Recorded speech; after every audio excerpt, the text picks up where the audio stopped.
What if I told you that you can 10 get years your making this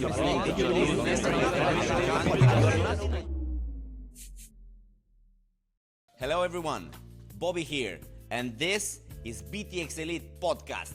My first guest doesn't need an introduction, but he is getting one anyway. For nearly 20 years, Stephen Brown has shaped Bahrain business and nightlife scene, from managing one of Bahrain's premier law firms to operating iconic tourist venues to advising high-level strategy and governance across industries. He is the mind behind Cotton Gin, one of Bahrain's most unique bar concepts, and the personality behind Drinks with Ellie on Instagram. Today, we dive into the story, the struggles, and the mindset behind it all.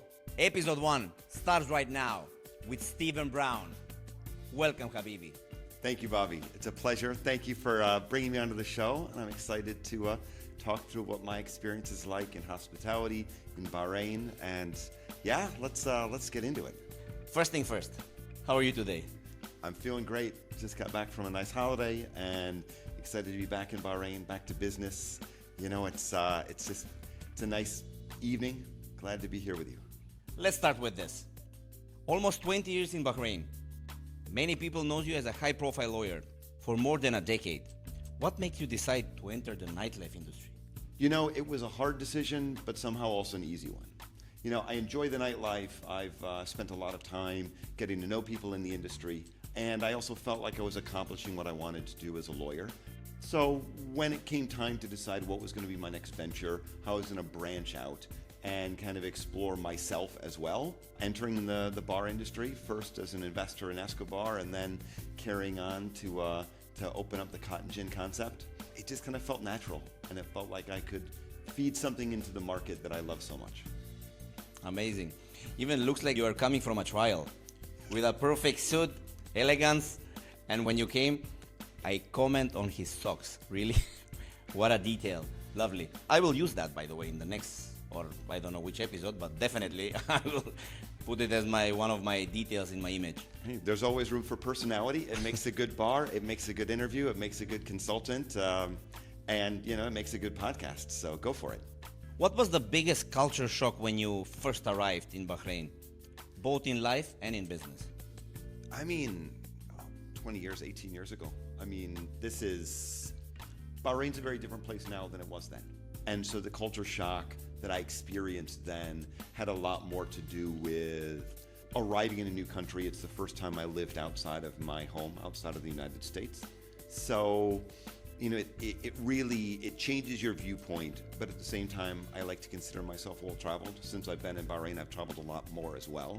And being open-minded, being ready to embrace the fact that the cultural features of Bahrain, the cultural features of any new place, they come from somewhere. You know, they don't just exist in a vacuum. They exist by, you know, family relationships. They exist by centuries of growth. And so I didn't think it was my place to upset that cart. I thought that, let me go and embrace this. Let me see what great, amazing, interesting things they know.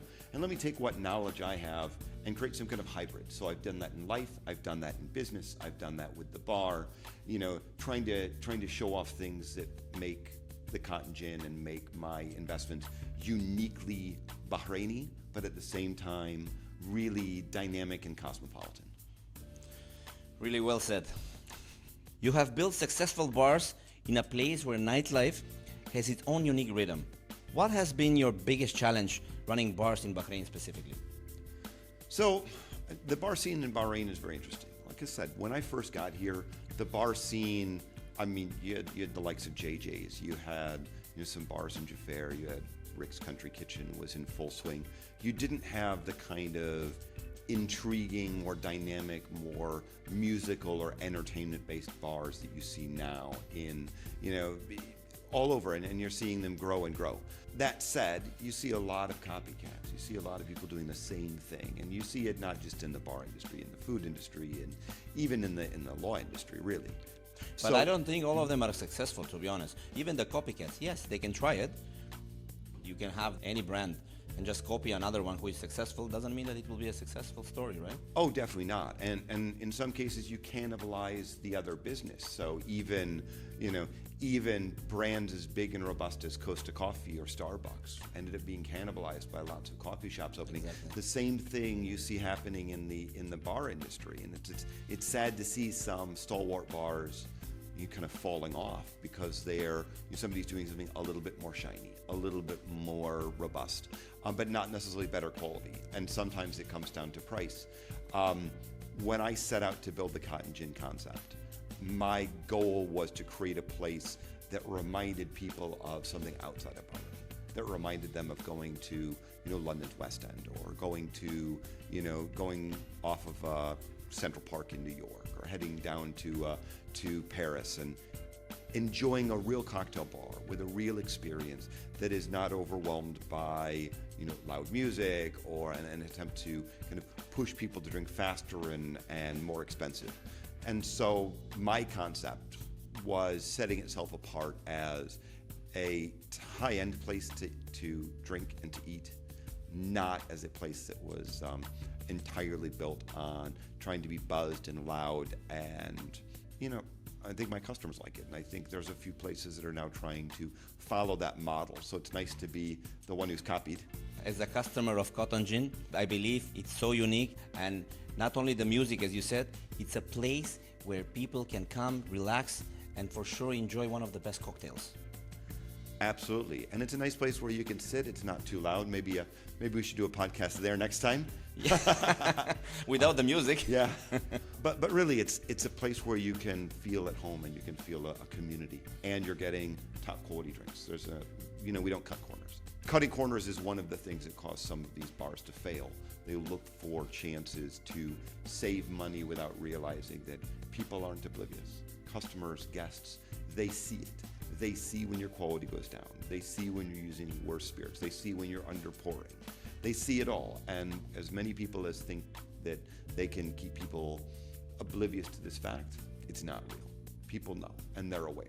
And when they see somebody who does it right, they come back and they enjoy it. And I like to believe that's the reason why a lot of people come into my concept. For sure, there is one X factor that is super important in any restaurant or a bar like yours that will bring the customer again. For me specifically, I was totally impressed, kind of shocked when I first saw the menu of Cotton Gin. I didn't know how to read it. It's not like the super traditional or now modern, like with an iPad and you are checking the menu. It is like a book, like we have books. Maybe I have your menu somewhere in this shelf. I was missing one.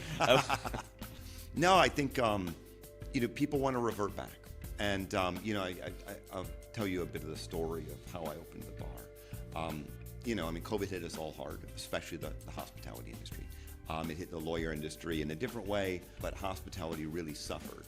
And at the same time, I saw hospitality as a great growth market at that moment because people, they're working from home. They're not interacting with their colleagues. They're not going on business trips. They're not out at restaurants meeting friends. Coffee shops, you have masks and you have distance. How do you interact with somebody? Where do you go to interact with somebody who you've never met and that you just want to feel comfortable and enjoyable? And you know what? They say spirits are the oil of conversation, and it's absolutely true. So suddenly you have people coming back out into the world. They're still not having their water cooler chats at work.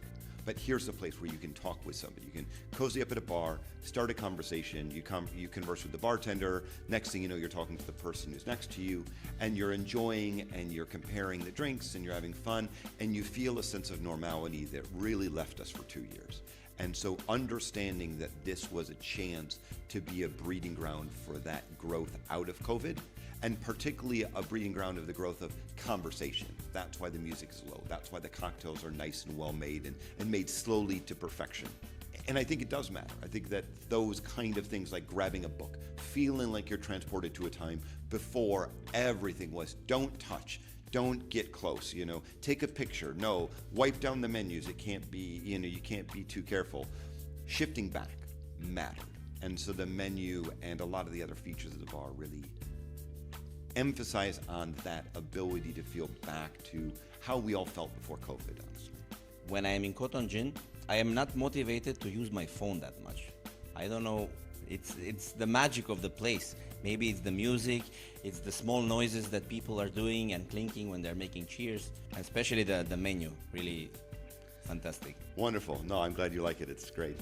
We will dive into hiring. How is it for you in terms of hiring in Bahrain? What do you look for when building your team? The nature of my team in that very small venue is quite unique.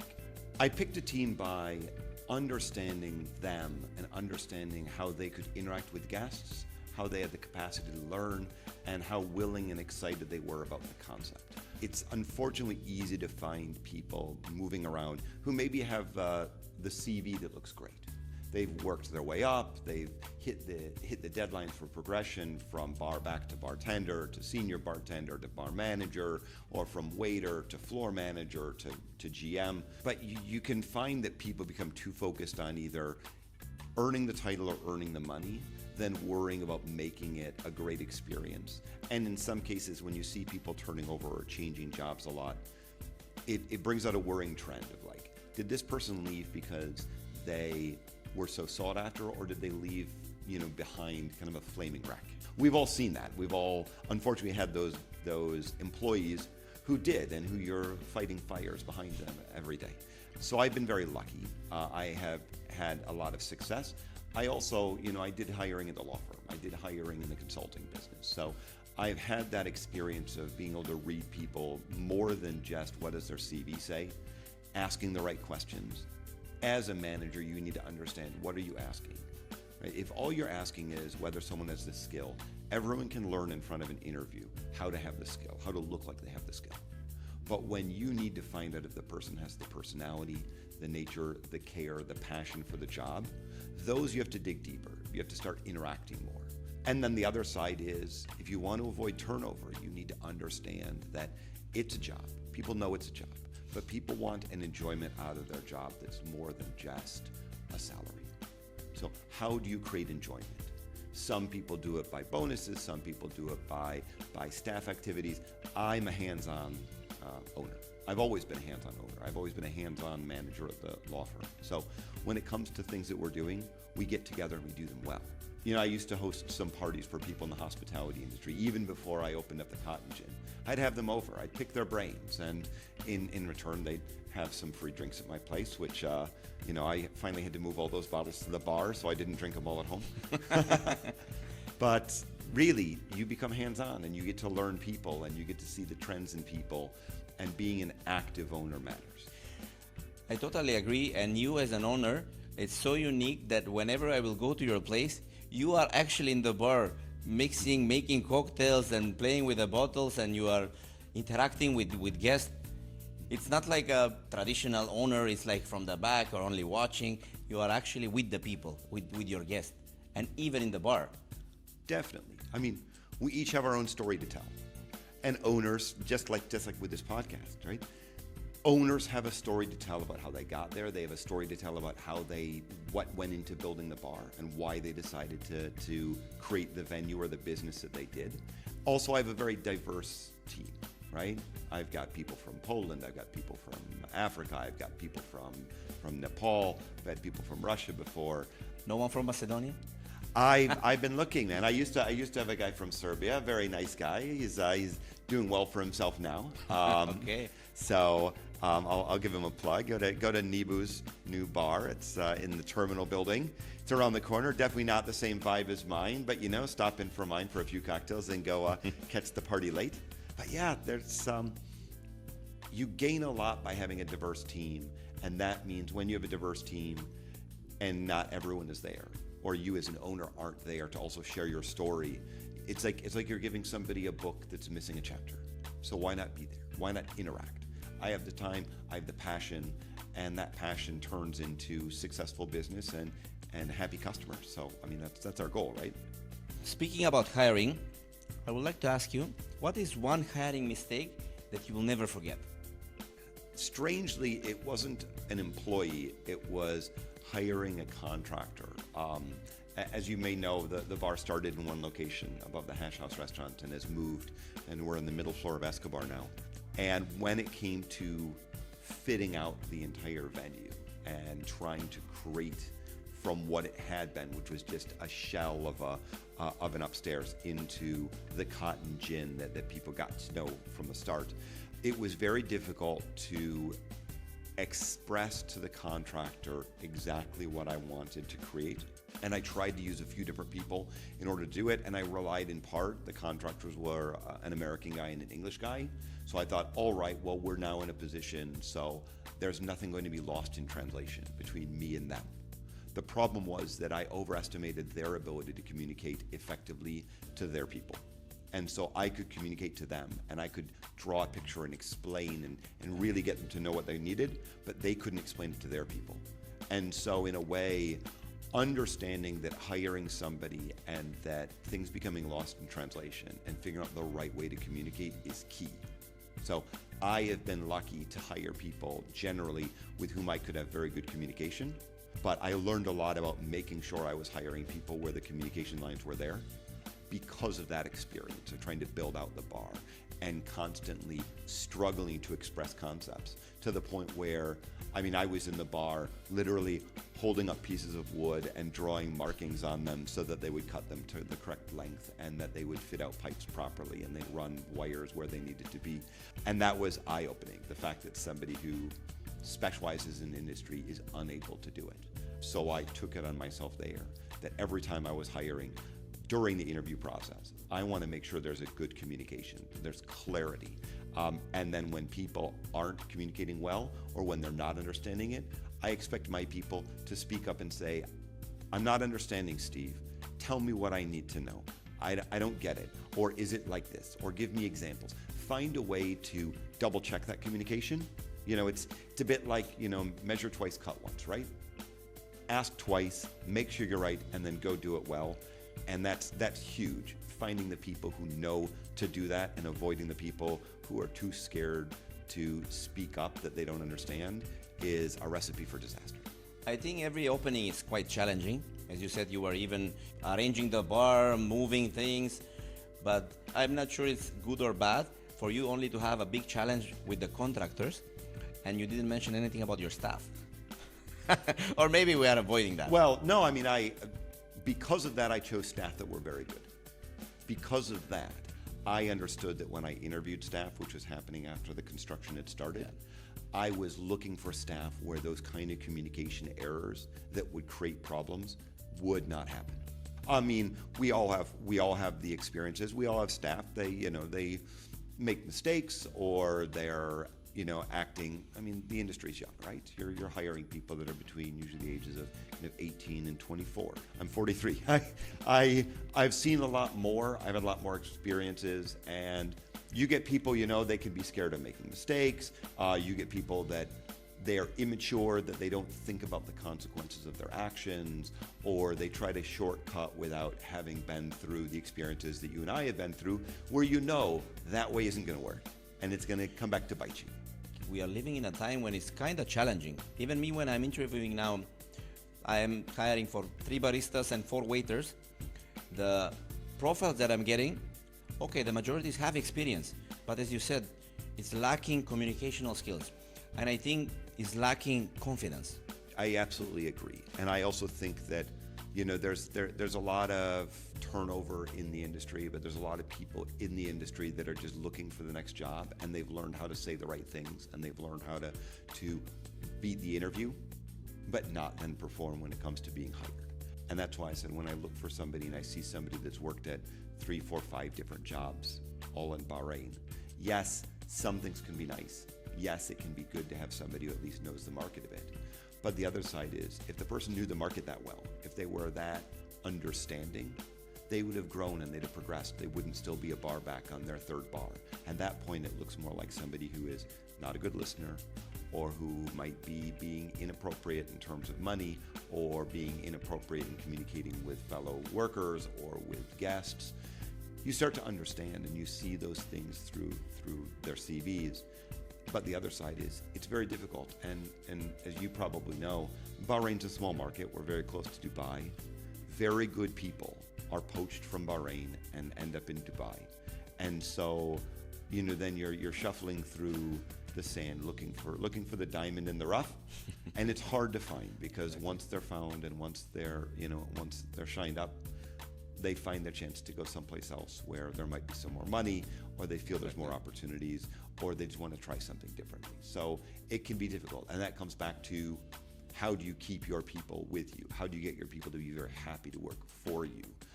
And that's the way you avoid hiring mistakes, by just not having to constantly hire.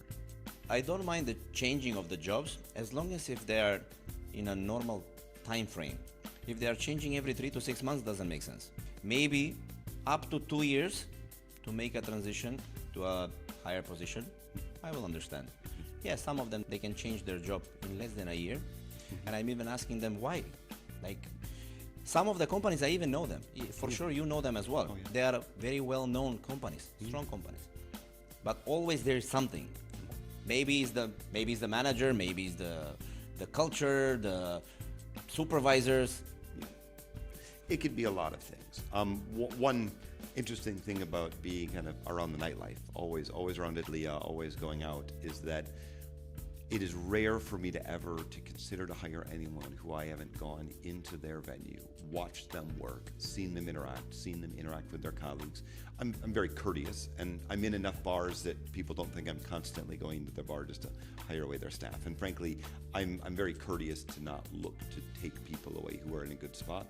And I know a lot of the owners, I know a lot of the managers. I'm not trying to make difficult spots for them. But you get to meet the people who are maybe at the ceiling that they can reach because the person above them is staying and not going anywhere, and so there isn't a position upward for them within the business. Or, there's other reasons why they're not able to experiment and do the kind of things that they want to do. And so in those instances, by having that interaction, by seeing the person working, whether or not you've talked to them about the possibility of hiring, it allows you to see the way that they actually act in the industry.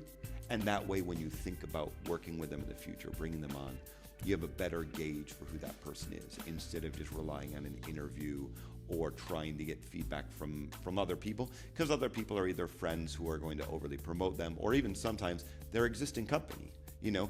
If I see an existing company that is a glowing recommendation letter for somebody who they've let go or who's resigned, I'm always wondering, if that person is so good, why didn't you go out of your way to keep them, right? Exactly. So there's always some concerns there. It definitely makes the hiring process more difficult. A lot of people assume that bar owners just party and collect cash. What's something about your day-to-day that would surprise people? Well, the first thing I think that would surprise people is that, around the bar, people will see me having a cocktail or things. Every drink I drink in the bar, I pay for. I'm not just taking free drinks. I'm not just pouring a glass for myself here and there. I'm paying for it. We bill it through. We charge it through, because I think it's important me also to gauge that we're getting the business, that the service charge that goes to my employees is available to them, and to keep the books in good order. So this matters. The other thing is, there's a lot that goes on behind the scenes, right? People see me in the bar. What they don't see me is an hour before opening on Wednesday running to the flower shop and buying fresh flowers in order to have them in the bar for the following week. They don't see me running to shops buying plates and buying extra glassware because of breakage, or buying little bits of equipment that we need, or running to the souk to buy strange little ingredients that are easier for me to find and to make sure are in good shape than trying to work through a purchasing person.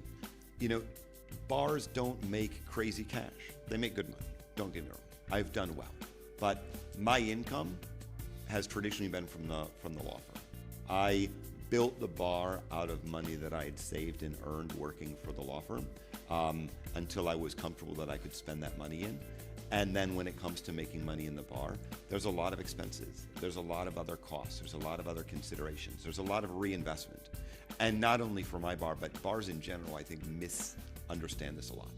They see that you're making, 20, 30, 40% return on investment. But you're not really making that, because every 3 or 4 years you need to do a substantial change to the look and feel of the bar.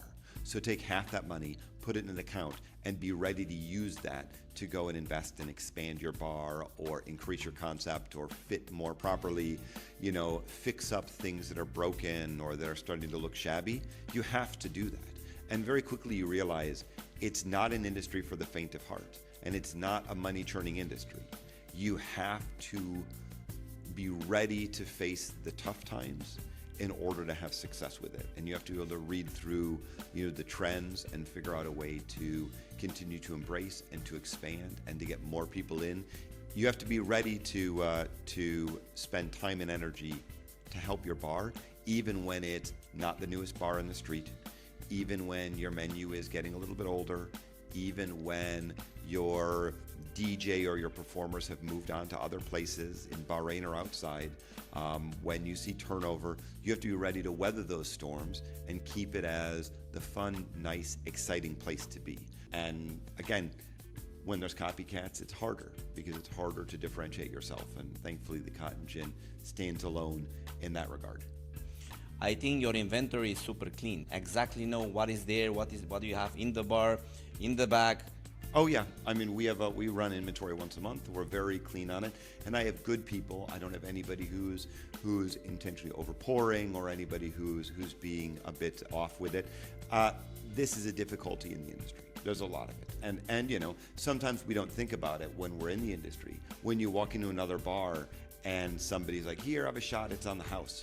And as time goes by, you start to understand. Yes, there's a dynamic of taking care of each other and enjoying and having a good time. How many times you are making cheers in a night? I am regularly having 2 or 3 drinks during the night, because I want to go over. I want to be able to sit on the other side of the bar, on the guest side of the bar, sit and chat with guests, ask how they're doing, And when we're doing it, again, spirits are the oil of conversation, so it makes it easy. They feel comfortable talking to you because you get a drink in your hand. And also, they don't feel uncomfortable like you standing there without a drink is trying to push them to buy you a drink. I have guests who happily and very kindly buy me drinks from time to time, and it's very nice of them. I don't expect it from anyone, but it's very good of them to do. They do for my team as well, and it's very nice.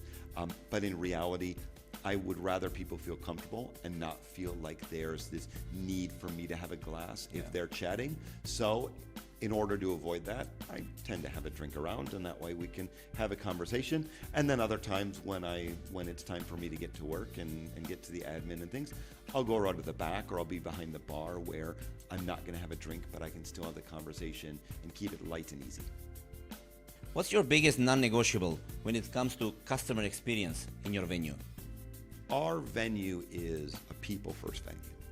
Our venue is all about people coming in, enjoying, having an experience. When guests come in, it matters so much to me that one of us on the team, whether it's Rose on the floor, whether it's myself, whether it's Natalia or Royal behind the bar, instigates a conversation, says hello, and provides water, provides the nuts. These are things that you don't see in bars here. But it matters to me because that shows people that this is a step above other bars. We are looking for the 5-star hotel experience, but in the context of a bar.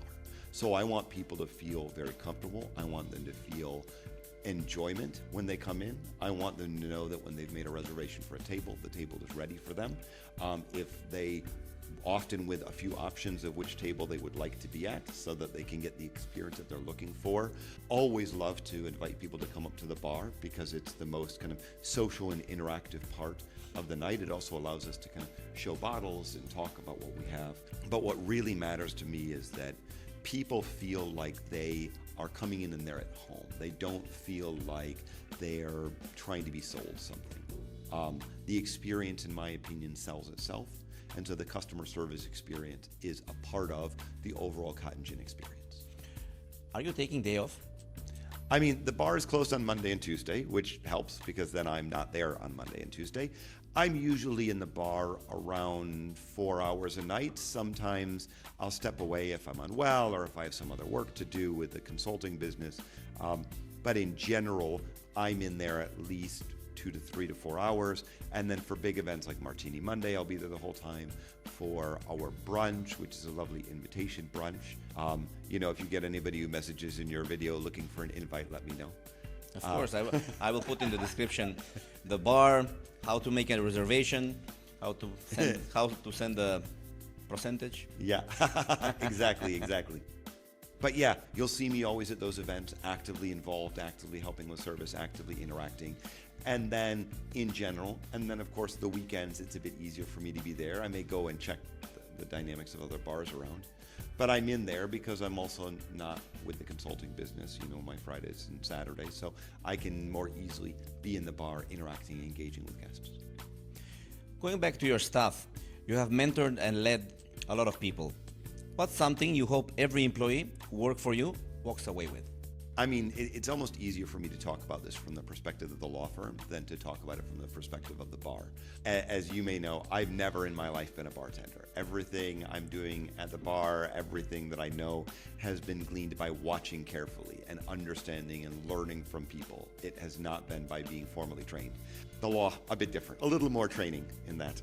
But yeah, my interactions with my employees in the law firm has allowed me to really think about how you can gain insight and information from everyone, and how when people feel like they're being heard and when their ideas can be expressed, and not only are they expressed, but I think it's important that you push back on ideas and you force people to formulate them, to expand them, to grow the idea in full. Because a person just throwing out an idea and you taking it makes them feel like they're not part of it, that they're just being, a well to take a cup of water from and then go and do what you want. But when you consistently interact and ask and say, expand on that, help me understand, what are you thinking? What about this? How do you deal with that? Those features in interacting with an employee. And when people feel valued in their position, they feel like they have opportunities to grow, and they feel positively, and they also learn as they grow and become managers and owners themselves to look for good thoughts, good ideas, good value from everywhere. In the end, they are receiving a recommendation letter from Stephen Brown? I have given, for many of my employees who needed them or who asked for them, I'd give recommendation letters. Beyond that, I would highly recommend any of the people who've worked for me. I've been very lucky to have good people. They may have hit a ceiling with me, or they may have gone on to other things, but I take a lot of pride in that. And actually, all of the people who have worked for me in the past are comfortable to pick up the phone, to call me, to talk to me, to bounce ideas off of me, or to ask my help with things. And also, when I have the chance, whether it's in the law or other things, I send work, I send business and opportunities to the people I've worked for in the past, because I know that my reputation is going to be enhanced by them being involved with anyone I recommend them to. After all of your time in Bahrain, what will surprise you about this place? This magical island, I'm saying. Bahrain is small, which means there's not a lot of spots around the island that I've not been to. But it amazes me how much progression has happened in the time that I've been here. I remember when the tallest building in all of Jaffa, it was the Marriott residence, which now you can't even see in the skyline. I'm amazed to see the bar area of Block 338 grow and thrive and build a dynamic. And as much turnover as there is, I'm glad to see it expanding. I'm glad to see Bahrain Bay, which for some time was thought of as kind of a dying project when some of the big developments didn't happen, becoming a great nightlife spot. And I think it's wonderful, and I think that there's even more growth potential for that. So I think that the biggest thing that I would be surprised by about Bahrain is the fact that through all the thick and thin, through the complications in the early 2000s, through, frankly, the amazing successful way that they handled COVID-19, that it has continued to grow and maybe not gotten into two, because really Bahrain is an amazing country. I love being here. I'm happy to be here. I expect to be here for the indefinite future, 5, 10, 20 years. Likewise. Mm-hmm. So it's a great place to be, and people don't appreciate it as much until they've spent 3 or 4 years here. And once you have, I can understand why people, they come and they just want to stay. Was there ever a moment you seriously considered leaving Bahrain or giving up your business entirely? In terms of the law, there was some time when I thought about moving to a larger market. I recognized the breadth of the Bahrain market was small and it would be difficult to grow the business much beyond that. Now, it has grown, and this was kind of at a time before I was put in charge of the law firm. And once I was put in charge, I was able to experience the growth. I was able to participate in the growth of the firm. And from then on, Bahrain really felt like home. You know, I mean, we all go through our complications in life, but in the end, it's been very, very good to me. Now, as I've moved into the consulting business and the consultancy space, I'm expanding the footprint beyond Bahrain into Saudi Arabia, potentially into some other countries. I definitely have clients that ask me to go and assist them in other countries. And the same thing with the bar space, you know, and there's a question of whether and when there might be a chance to see the bar industry expand into Saudi. I think it'd be great. I think it'd be a wonderful chance again to bring something unique and different into that space. And so I'm always looking at opportunities. But even through that, I think Bahrain is where I will stay. Bahrain is home, and I feel very happy to be here. So any times in the past that I thought about leaving, it had more to do with taking a job elsewhere, but not being too far away. I totally agree with you. I fall in love in Bahrain, I think even in the first week. When you're gonna see and feel the energy of the people, definitely Bahrain feels like a home, as you said. Absolutely. If someone is listening right now, thinking about moving to Bahrain to start a business, what do they really need to know before they jump in?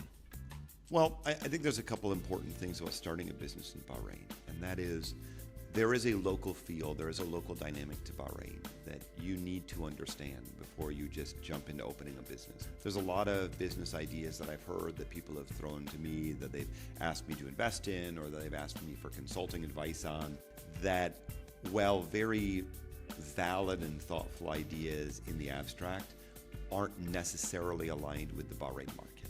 This can be anything from even more unique speakeasy concepts. I've talked to people who, you know, they've been to a speakeasy in London where you enter through the back freezer at the back of a butcher shop. Lovely idea. But then I've also had people say, oh, I want to do the same thing. I'll put an entrance through the back of a shawarma place.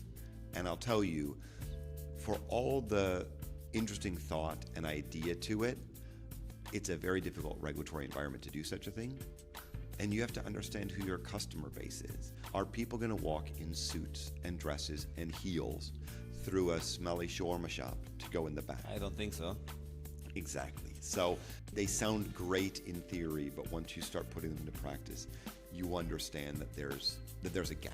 When it comes to other businesses, I think Bahrain is going in a great direction for fintech. I think it's going in a great direction for environmental sensitivity. I think it's going in a great direction for renewable energies. And I'm working with some customers, some clients on exactly those kind of projects. And I think they're great, but they're also well thought out.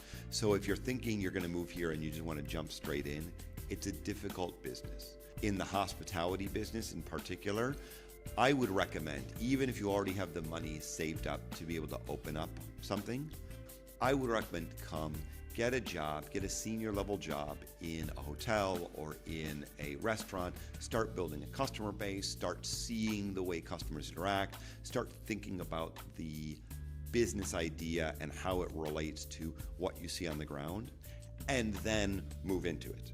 I mean, when I joined as an investor into Escobar, I did it by having interacted with the group in other venues beforehand and seeing them thinking it through correctly and seeing that they had good vision and joining it. When I decided to open my concept, the Cotton Gin, I had interacted with lots of people in the industry. I had a lot of other guests who were good friends of mine who were excited about my ideas and my thoughts, and so I knew they would translate into a customer base.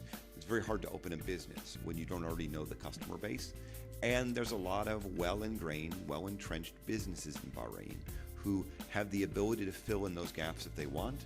It can be a very tough and competitive market to open a business and compete against the long-standing families, the long-standing businesses that are here that can roll out a new concept in in 6 months and could put you out of business. How long you think is the peak point of you to analyze a project and afterwards to decide and invest in it?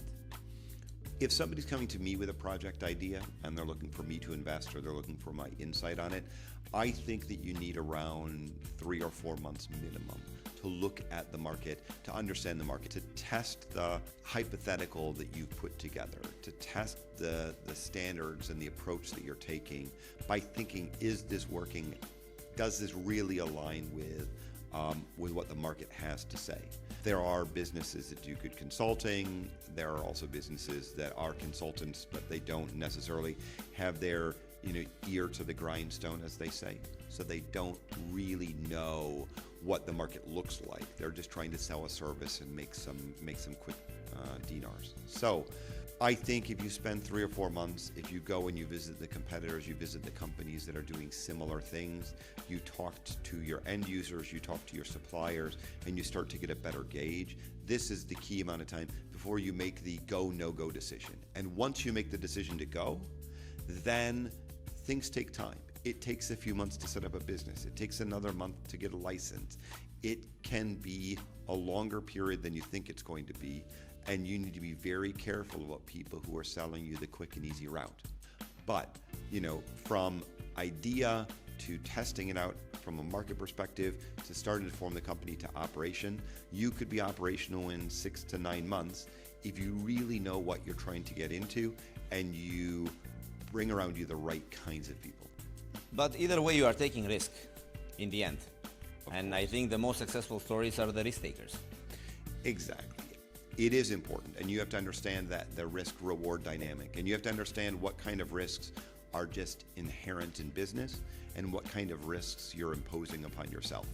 If you're coming in to start a business and you have in the bank less than 4 months of full operational expenses, you're creating an extra risk on yourself that you don't need to create. Save a little more money, take a little more time, prepare yourself, because those first 4 months are going to be difficult, and that's at a time when you don't yet have the supplier relationship where you can ask them to let you postpone a payment for a month, where you have the ability to offset expenditures by having real revenue coming in.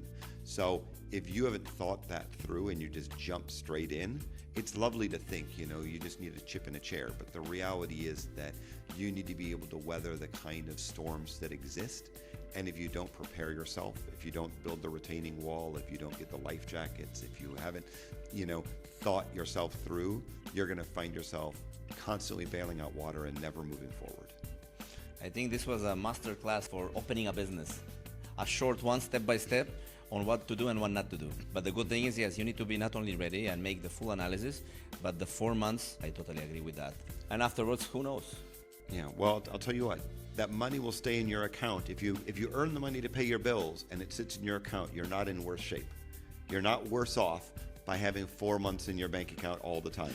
But if you need it, the last thing you want is that employee, that top employee that you hired from Dubai and interviewed and flew in and out, suddenly after 3 months you can't afford their salary and they leave because they don't know. They just see a 3-month-old business that can't make do.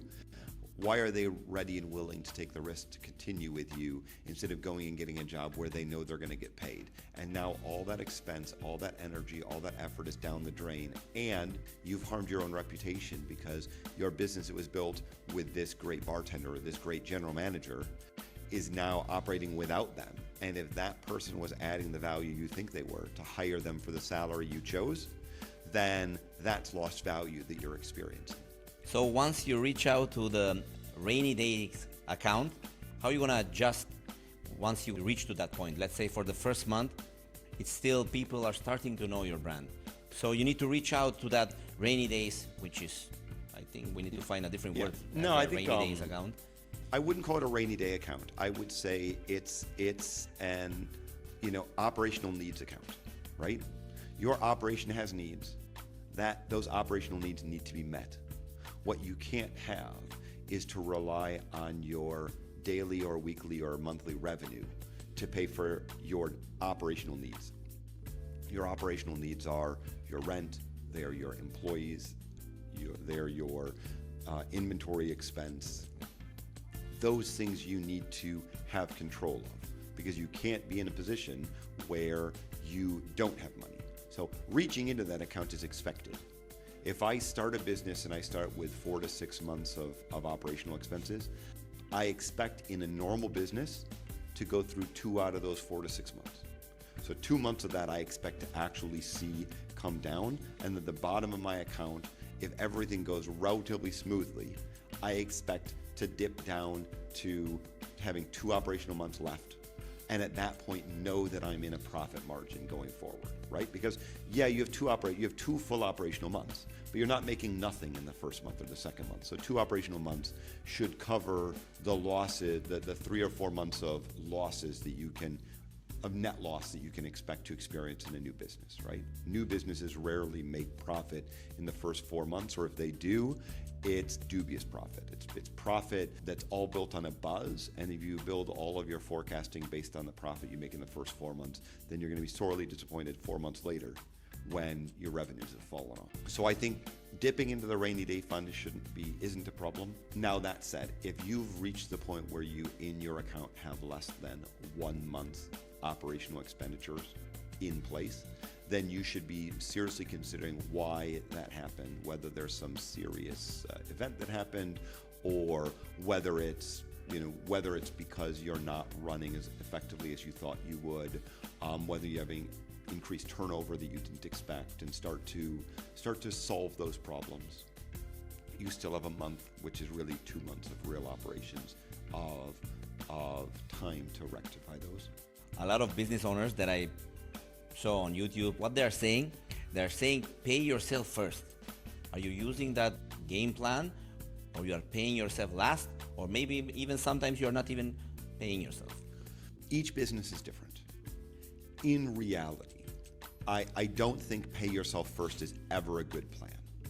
In the end, your reputation with your suppliers, your reputation with your customers, your reputation with your landlord, these matter. If you are paying yourself before you pay those people will not trust that when you have a rough month, that you will still have the money to pay them. And if your suppliers or if your landlord is not comfortable with your business and that they're going to get paid, they're going to make it increasingly difficult. They're going to press for money earlier, and they are not going to give you the kind of discounts that you can get that make your business more effective as a supplier. They're not going to give you the offers or the opportunity. They're not going to work with you in terms of product launches. They're not going to be the valuable cooperation in your business that makes a business succeed. So I think it's a very bad idea to pay yourself first. I also don't think you should always treat it as paying yourself last. And this has more to do with who are you in a business and what is your role. If you're a pure silent investor, you get paid last. This is the reality. This is the reality of business. This is the reality of capitalism. And if you don't understand that, among other things, you're going to have some problems with and need a lawyer. Because when you pay yourself before suppliers and things go wrong, you're going to suddenly be cutting a check back to the business. Just checking the revenue, the revenue is amazing, we are crushing it, but in the end, wait, we need to pay this, that, and it's coming like, okay, our cost is 87%. Yeah.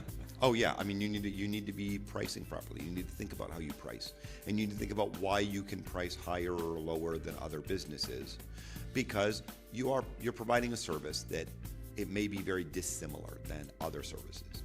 As a law firm, we charged not the highest in the market, but we charged quite a lot more than others. But we were also the only law firm that could do some of the legal work that needed to be done, and could do it well and effectively and timely. And so we earned the right to charge more. At the consulting business, the same. At the bar, if you want the best cocktails on the island, come to the Cotton Gin.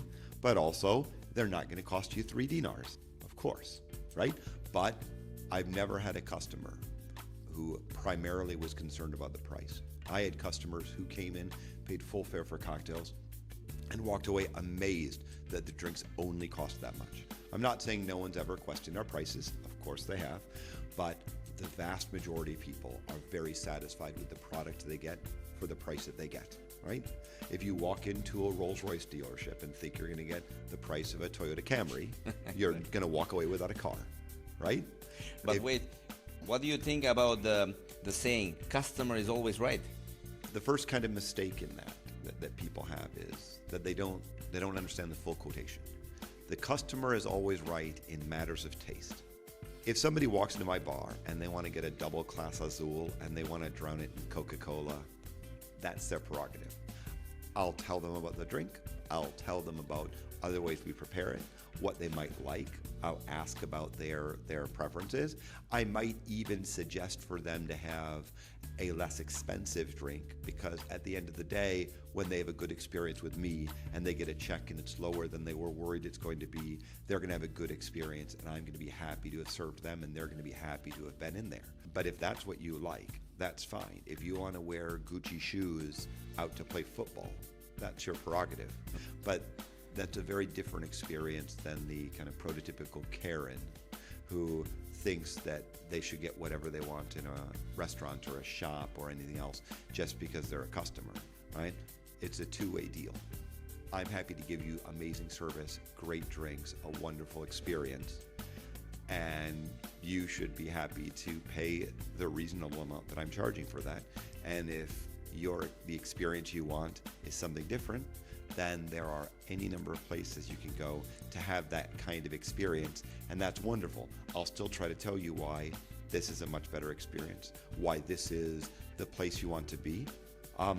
But really, it's not my place to tell you what your tastes are, what your trends are, what you enjoy. All I can do is try to provide a service of enjoyment to the people who want it, appreciate it, and come back. How is Stephen Brown deal with Karens, as you said? First, I'm just honest and straightforward. I tell people exactly what the facts of the situation are. When I have people come in, I make sure they are aware. If they're ordering something that's likely to be more expensive than they think it might be, I'll tell them how much it is. I'll also talk to them about what other alternatives that they have. But if the individual still insists on what they want, that's fine. Happy to make it. Happy to provide them that service. I'm not here to tell people they shouldn't spend their money the way that they want to spend their money. If I have a person who is being disruptive to my staff or being disruptive to my other guests, then I will very courteously take them to the side, have a conversation with them, talk to them about what the standards of appearance and the standards of interaction are in the bar. And I will not put up with somebody that is being inappropriate toward my staff, whether it is men who are being inappropriate with my female staff, whether it is people who are raising their voice, whether it is people who think that they have some level of entitlement. I'll happily have a conversation with them, but I don't have a problem, if I need to call security in and to explain that this person is not meeting the expectations and requirements to be allowed in the bar. And if that means they're not welcome back, then they're not welcome back. I say all that. I've been extremely lucky. We are living in a place that it's uncommon that much. I don't know, maybe you are lucky. I was going to say I have been very lucky. In the bar, I've rarely had a situation where anyone was acting problematically.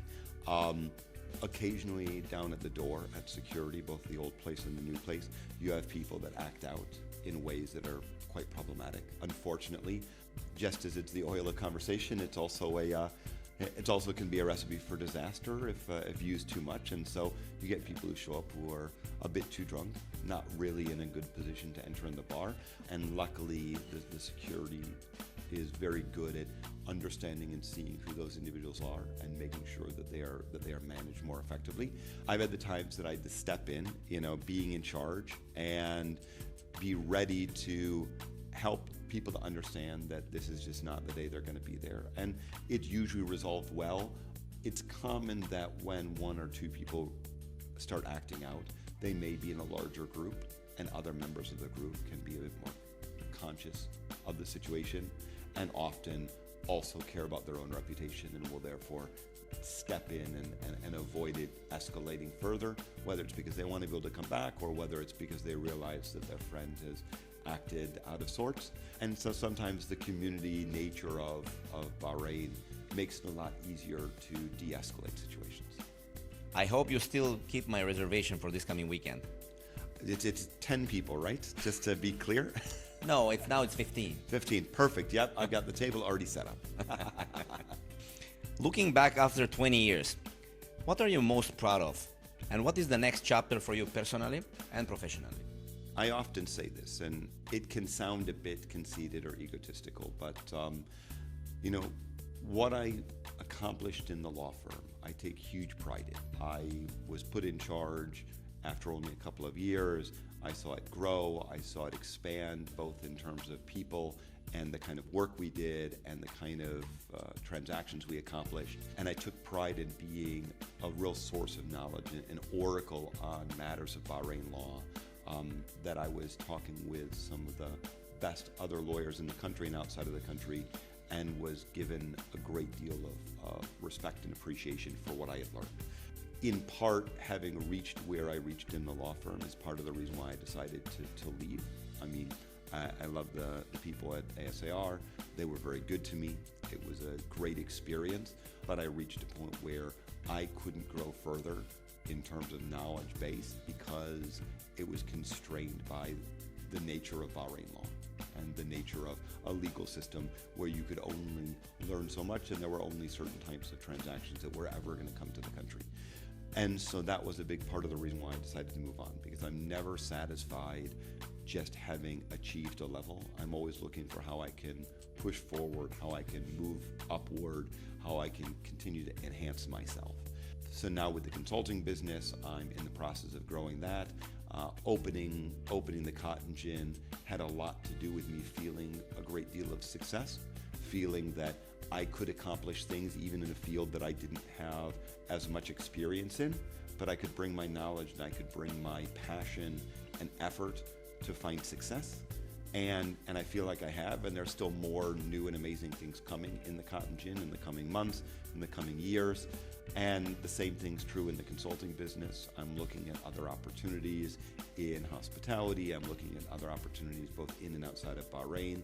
And I'm always looking for a way to take the knowledge and experience that I've gained and start to build them and click them together, right? To build something bigger and better that's developed off of multiple different areas of understanding. Well, based on your energy, I can see that you are just moving forward and there is no stopping.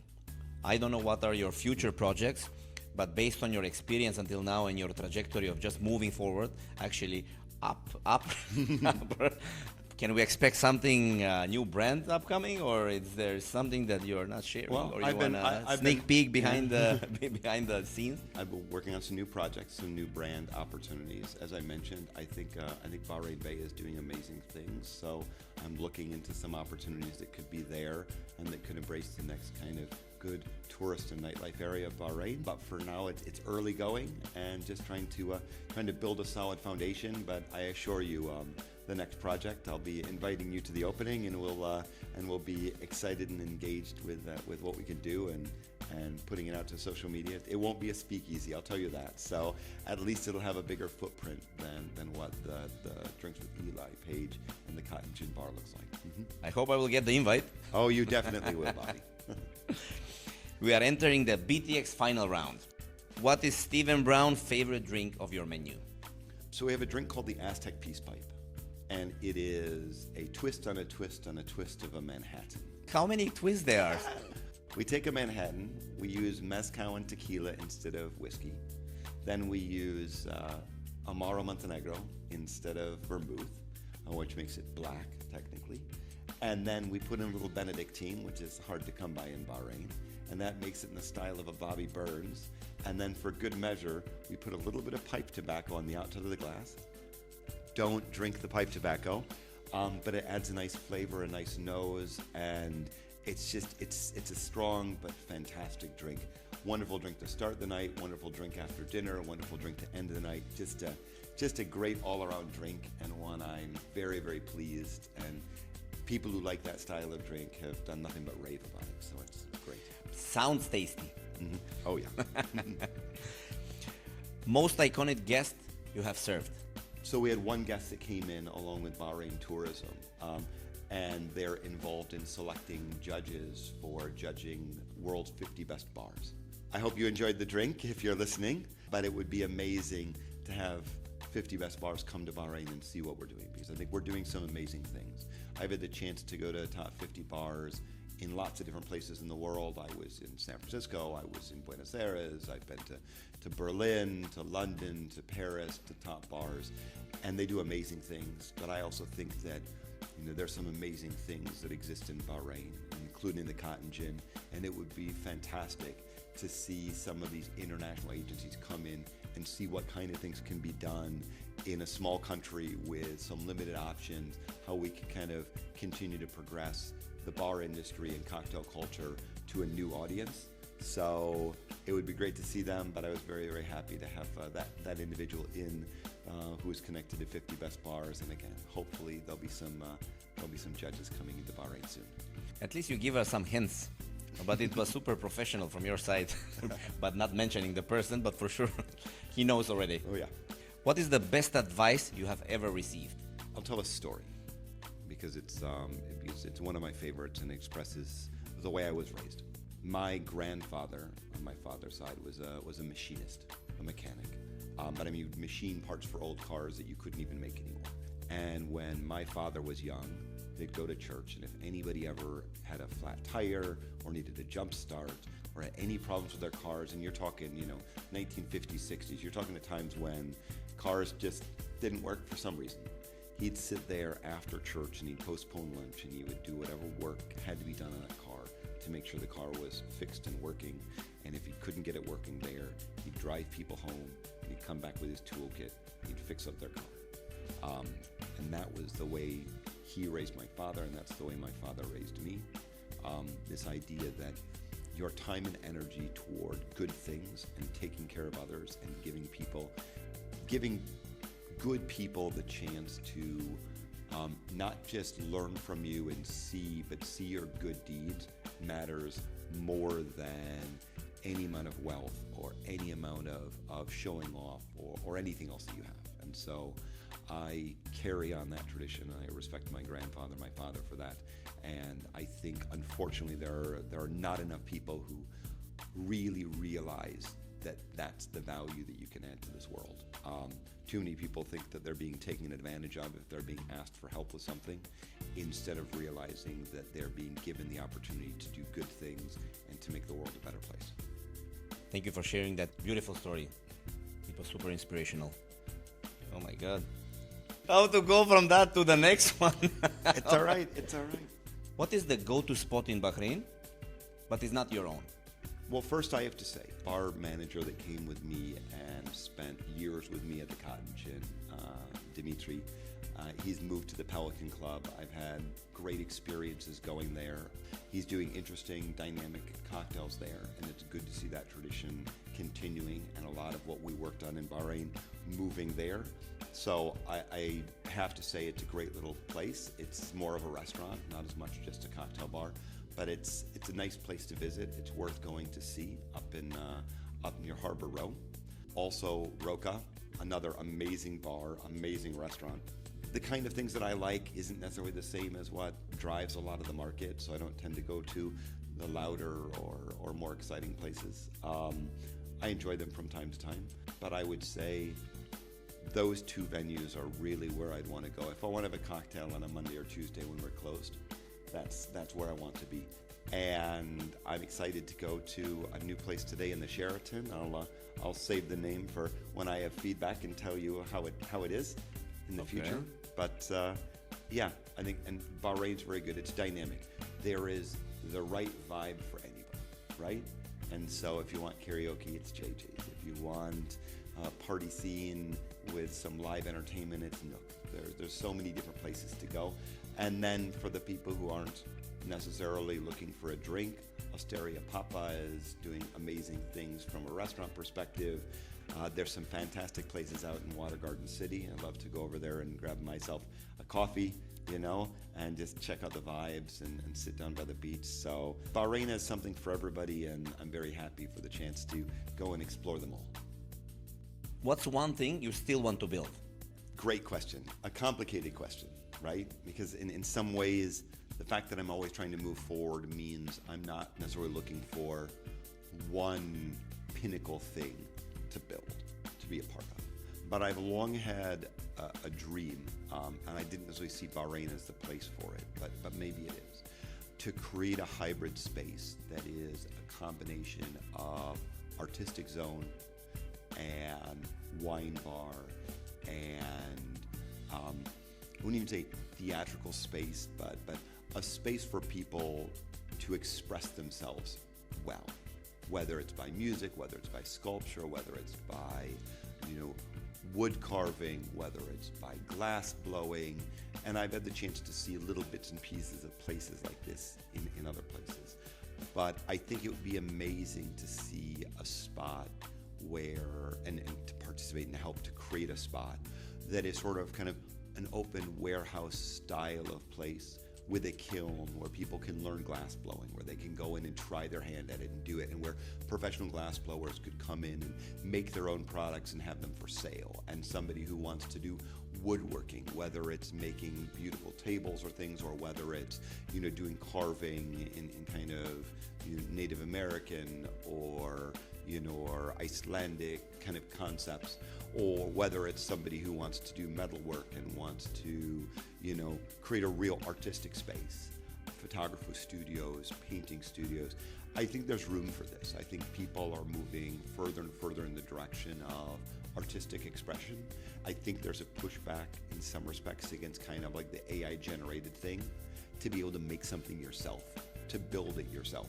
And so I would love to see a space like that created, and I'd love to be part of creating a space like that. There's a lot of logistics. I've thought through a lot of the logistic problems when you have heavy equipment and saws and hot ovens and clay kilns and things. There's a lot of considerations that have to go into it, but you could create an environment that shows off not just a bar or nightlife culture, but also can be a place for kids to go and learn and figure out you can do stuff with your hands. Everything doesn't have to be a PlayStation or a computer game. Things can be more dynamic. You can learn to experience the world in this way. As you see, like the old boat builders, there's fewer and fewer people in these kind of trade crafts, and they are being limited to some of the kind of handmade craft markets, which Bahrain does an amazing job of keeping the culture alive and available for it to be seen, but allowing people to have an interactive experience rather than just an educational experience would be fantastic. And I think it could interact with the nightlife scene. It could interact with good dining. It could interact even with a wine bar or things, obviously for the adults later in the evening. But it would be a really interesting dynamic, and it would again bring a whole different scene and look. Because the only artistic expression you tend to see in the bar industry is dance and music. I really hope so, to be honest. I really hope so, because you mentioned AI and how is the technology is progressing. Even when you see salsa nights, it's more often people sitting back and watching than people becoming engaged. Even on a salsa party, the majority of the people, they're sitting. Mm-hmm. Like, why? Exactly. You are out. Yep. Go, even make a fool out of yourself. Mm-hmm. Doesn't mean that you need to know the steps. Yep, exactly. No, it's fantastic, and it's more chances for you to just interact with new people, get to know new people, because the further we move away from interacting with people in work, whether it's because you're on teleconferences, you're not doing business trips, you're working from home, or even in school or in everyday life, you're interacting with people. You're so confined to your own space. I mean, even walking through a grocery store, looking at a phone instead of saying hello to your neighbors. All of these things leave a big empty space, and humans are social beings. So being social beings requires a space that's conducive for that kind of interaction. And I'm glad the Cotton Gin is that, and I think that project could be that, and I think there's more and more room for hospitality to become the last vestiges of social interactions. I think with sleeping, there is no memories. For the nightlife, for interaction. What will Stephen Brown say as a quote? This is the quote by Stephen Brown. There'll be plenty of time to sleep when you're dead. Well said. Perfect. Stephen Brown. Stephen, I would like to thank you for opening the episode 1 of BTX Elite Podcast. You bring such an energy in this platform. This is the energy that this platform is built for. So I would like to express my gratitude, and I'm so happy to have you as my first guest of opening this podcast. Thank you. Thank you very much, Bobby. It's my great pleasure and honor to be your first guest. And I hope that people learned and gained and know me a bit more, know about the cotton gin, know about the industry in Bahrain, and know why certainly I and you both love this country and love the hospitality business in here. Definitely. To everyone tuning in, thank you for being a part of episode 1. That was amazing. Not bad.